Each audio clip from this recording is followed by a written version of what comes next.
5 lakhs, 50 lakhs, 5 crore rupees. 3 different jobs, 3 different people, 3 different realities. What's the real difference between them? Does the person who makes 50 lakhs really work 10 times harder than the person who makes 5 lakhs? Does the person who makes 5 crore rupees every single year work 100 times harder? This is what we'll try to answer in today's video.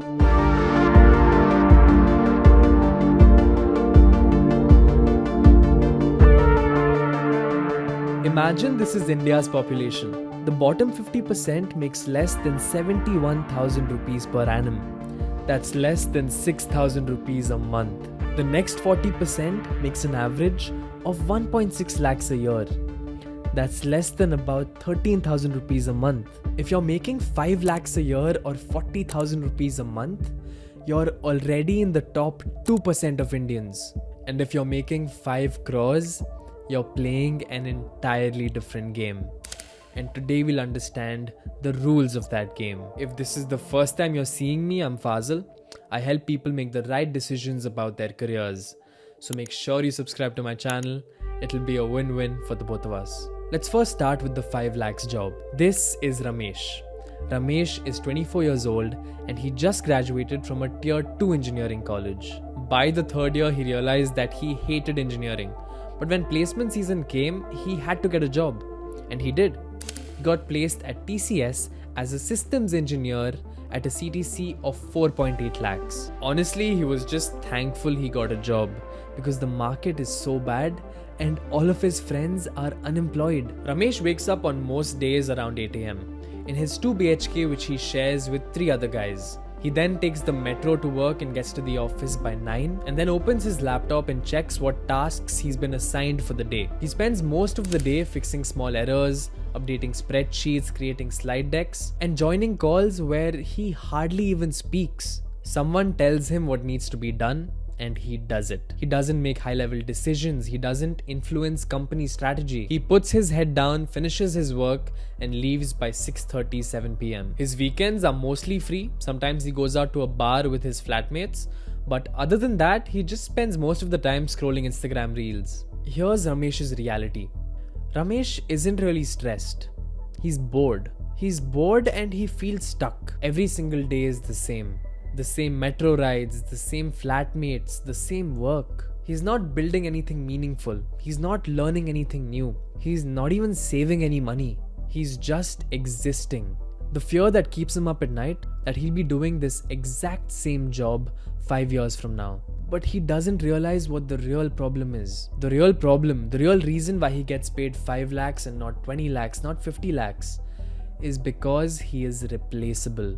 India produces 15 lakh engineers every single year, all with the same skills Ramesh has. If Ramesh quits tomorrow, he gets replaced in 1 week. He's forgotten in 1 month.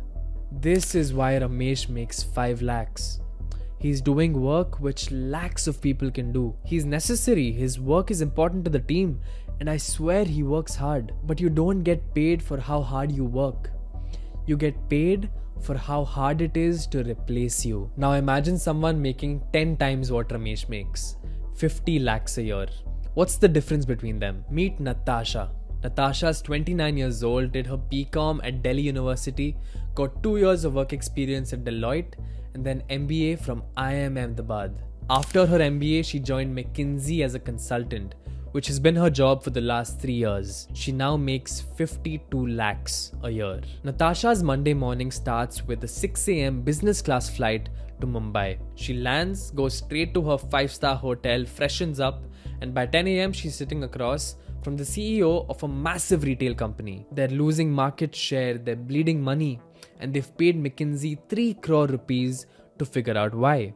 Natasha is leading this project. She spends the next 3 days interviewing executives, analyzing sales data, and building recommendations that could either save the company or shut down 50 stores and fire 500 employees. She's going to repeat the same process next week and the week after, in different cities with different clients. Here's Natasha's reality.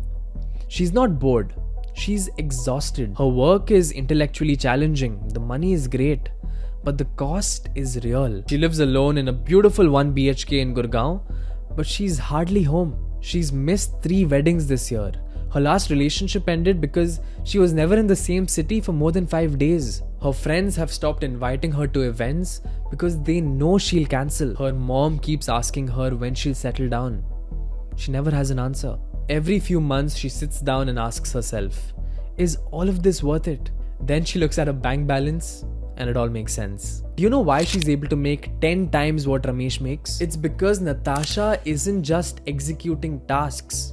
She's building strategy. CEOs don't call McKinsey when they're trying to fix errors. They call McKinsey when they're making 100 crore decisions. Should we enter this market? Should we acquire this competitor?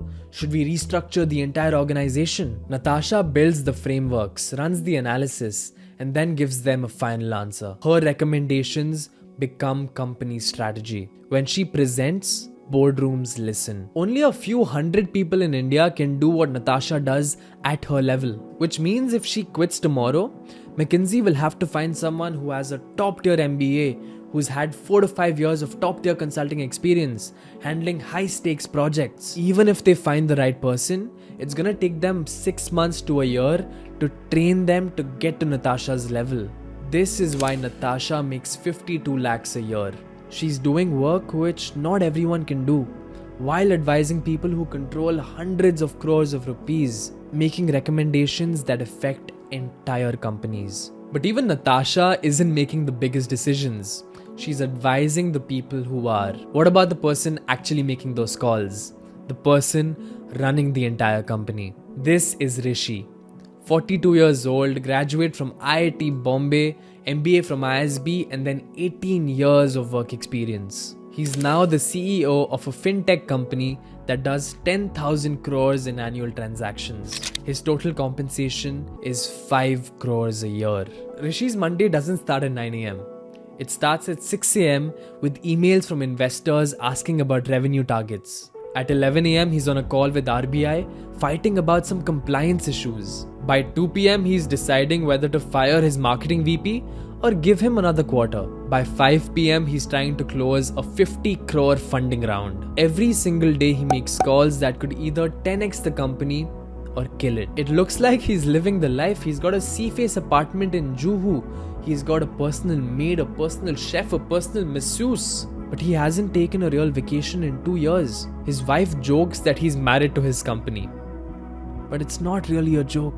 The weight on Rishi's shoulders is crushing. He sometimes wakes up at 3 a.m.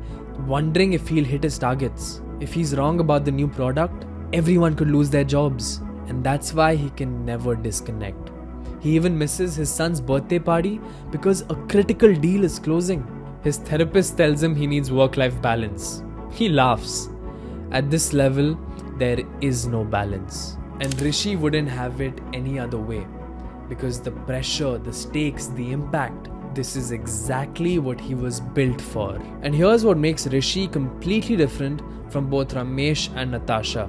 Rishi isn't executing tasks like Ramesh, nor is he advising on strategy like Natasha. He is the strategy.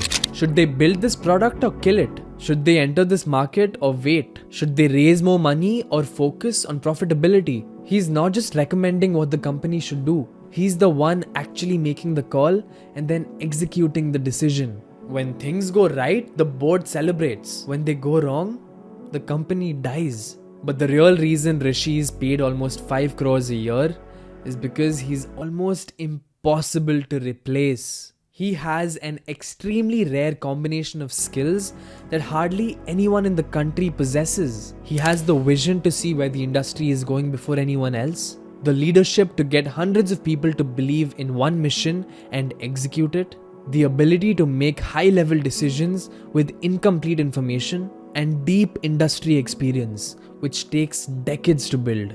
If Rishi quits tomorrow, the company's stock immediately drops 20%. Key employees start looking for other jobs. The board starts looking for a replacement, which could take 6 to 12 months. and even then there is no guarantee they'll find the right person. Do you see the pattern here? You don't get paid on the basis of how hard you work. You don't even get paid on the basis of how smart you are. You get paid on the basis of how replaceable you are. This is why Virat Kohli makes 250 crores a year and a bus driver makes 10,000 rupees. A lot of people can drive a bus, but not everyone can play cricket like King Kohli. The harder you are to replace, the more you get paid. It's that simple. People who make an insane amount of money make it because they've made themselves hard to replace. They've put in years to build skills that very few people in the world possess. And that's exactly what you need to do as well. Build skills which are better or build skills which are rare. If you found this video helpful, make sure you check out my complete guides to high-paying careers in India. Investment banking, consulting, sales. These are the videos I wish I had access to when I was deciding my career. And make sure you subscribe to my channel. I'll keep helping you make the right decisions about your career, and it'll be a win-win for the both of us.